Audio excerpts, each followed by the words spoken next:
வணக்கம் friends. TNPSC group 4 2025 கேட்ட question தான். கூற்று ஒன்றை சுட்டி காட்ட வரும் எழுத்துக்கள் சுட்டெழுத்துக்கள் என்று பெயர். அப்போ ஒன்றை சுட்டி காட்டுதுன்னா அது சுட்டெழுத்துக்கள் தான் கரெக்டு. ஏ, யா, ஆ, ஓ, ஏ என்பவன சுட்டெழுத்துக்களாக வந்து பிறவற்றை சுட்டுகிறது. தவறு. இந்த ஏ, யா, ஆ, ஓ, ஏ என்பவன வினா எழுத்துக்கள். அப்போ கூற்று சரி, காரணம் தவறு. A answer. கூற்று அப்பக்கம் இப்பக்கம் உப்பக்கம் என சுட்டெழுத்துக்கள் ஆகும். ஆமாம் கரெக்டு. ஆ, இ, ஊன்னு வந்திருக்கு. அப்போ இது சுட்டெழுத்துக்கள் தான்.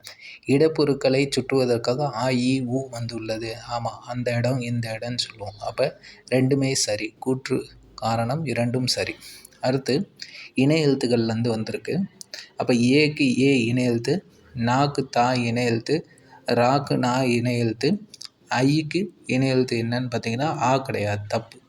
அப்போ இது மட்டும்தான் தவறானது. மற்ற எல்லாமே மூணுமே சரி. அப்போ சி ஆன்சர்.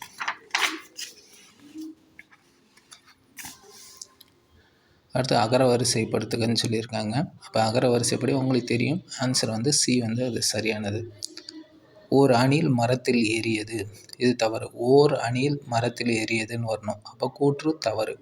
காரணம் உயிர் எழுத்துக்கள் தொடங்கும் சொற்களுக்கு முன்னர் ஓர் பயன்படுத்த வேண்டும். அப்போ காரணம் வந்து கரெக்டு, கூற்று வந்து தவறு. அப்போ கூற்று தவறு, காரணம் சரி. B answer. அடுத்து ஊர்களோட மறு பெயர்கள். தேவக்கோட்டை, தேவக்கோட்டைனா தேவோட்டை. கோயம்புத்தூர்னா கோவை. பூந்தமல்லினா பூனமல்லி. சோழநாடுனா சோநாடு.